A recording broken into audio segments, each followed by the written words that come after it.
Assalamualaikum warahmatullahi wabarakatuh. Melanjutkan lagi pembacaan buku dari Psikologi Suami Istri karya Dr. Thoriq Kamal An-Nuaimi. Sekarang kita masuk ke halaman 27, membahas tentang perbedaan otak laki-laki dan perempuan. Teori ilmiah mengatakan otak laki-laki sulit sekali berubah secara cepat dari keadaan berpikir dan berkonsentrasi kepada keadaan berperasaan dan bersimpati, sementara otak perempuan mudah melakukan hal tersebut.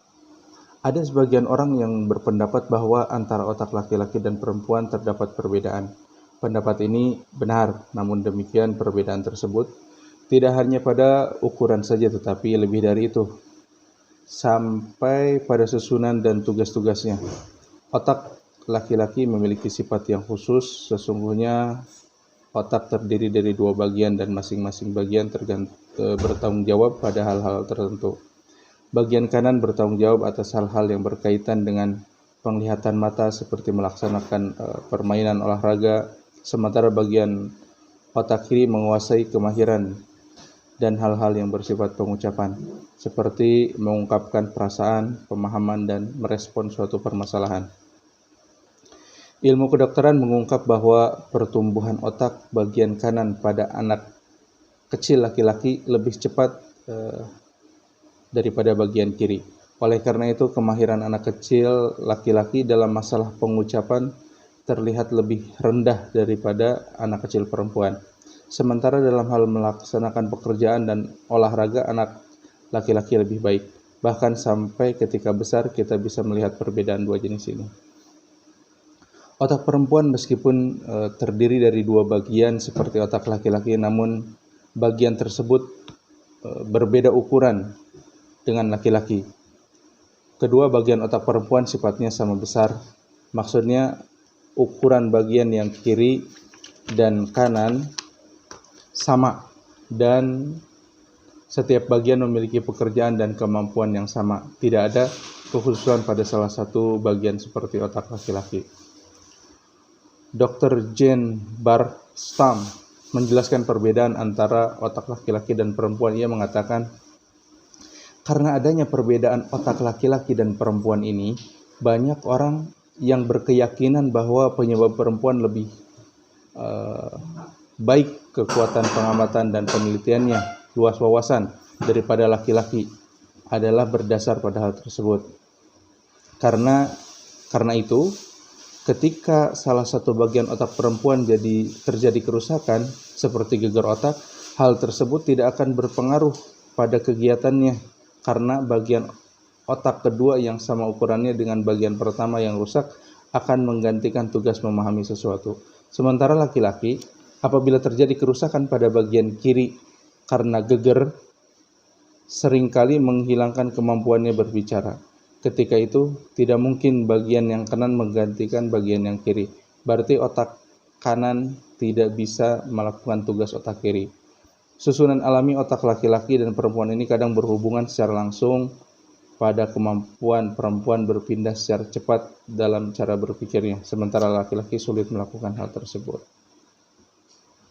Kenapa berdua nih? Isat, mau baca dulu lanjut.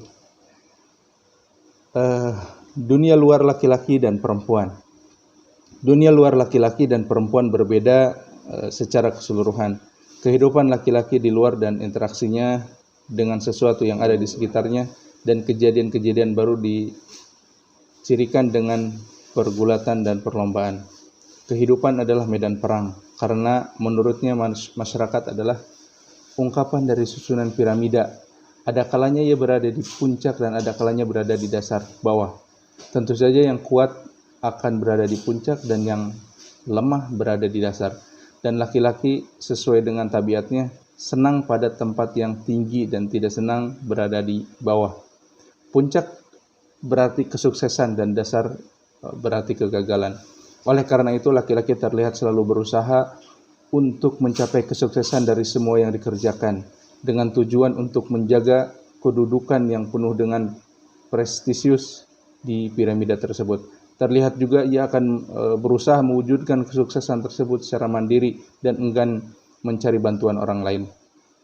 Karena dengan mencari bantuan berarti ia lemah dan diletakkan pada tingkatan yang paling rendah.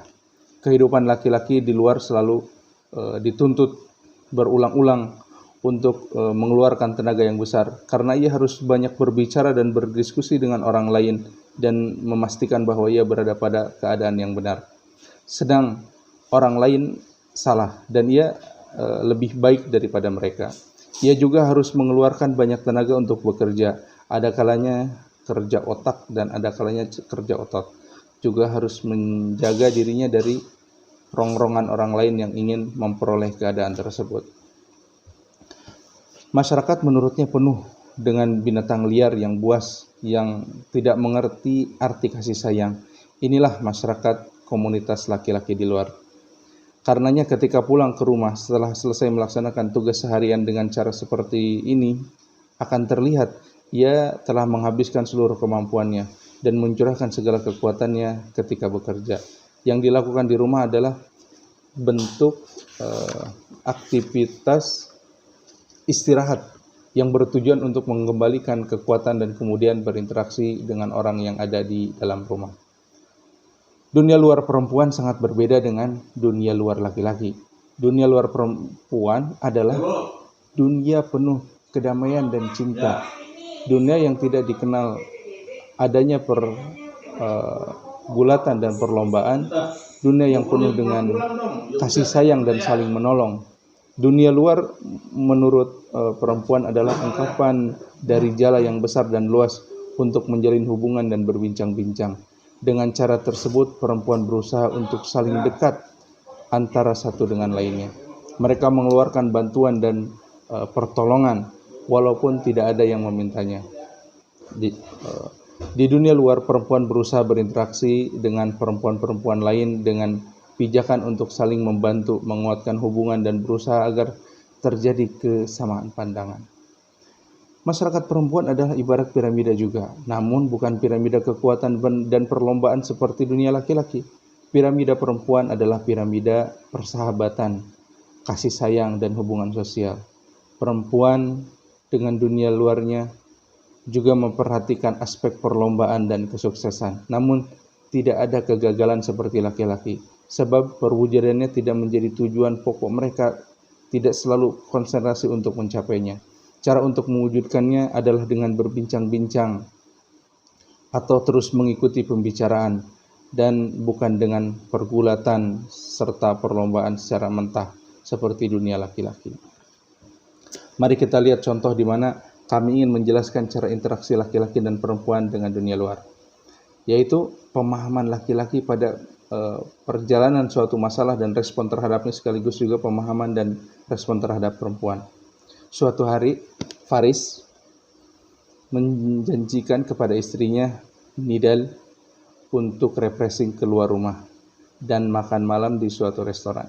Ketika sampai di restoran yang dituju, Nidal meminta 1 porsi ikan, sedang Faris meminta 1 porsi sate. Ketika makanan telah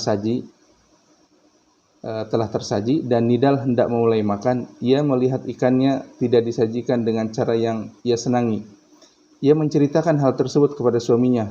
Keduanya berembuk untuk meminta ganti. Akhirnya keduanya sepakat. Pelayan dipanggil dan Nidal memberitahu pelayan bahwa ikan tersebut tidak menarik dan minta diganti. Dengan penuh santun dan hormat pelayan bertanya sebab ketidaktertarikan Nidal pada ikan tersebut. Sebelum Nidal menjawab pertanyaan tersebut, suaminya dengan cepat memberi jawaban menggantikan istrinya. Ia mengatakan, "Jelas sekali kalau ikan yang disajikan ini tidak segar." Pelayan heran dan bertanya kepada Faris yang cerdas itu, "Apakah maksud Tuan ikan yang kami sajikan ini ikan yang sudah dibekukan?" Nidal melihat pelayan tersebut dan berkata, "Yang penting ikan ini tidak menarik bagiku." Pelayan lalu mengambil ikan itu dan berjanji akan menggantinya dengan 1 porsi ikan baru sesuai harapan Nidal. Mari kita lihat apa yang terjadi dalam contoh kasus sederhana di atas. Juga peristiwa-peristiwa yang semisal dalam kehidupan sehari-hari kita. Dalam pandangan Faris, pertanyaan pelayan tentang sebab ketidaktertarikan nidal pada ikan sama dengan menantang dan ia harus menghadapinya. Ia merasa seakan-akan ada medan perang dan ia harus memenangkannya. Agar ia bisa memenangkannya, maka ia harus mengutarakan sebab yang kuat untuk mengokohkan keluhan tersebut dan mewujudkan kemenangan.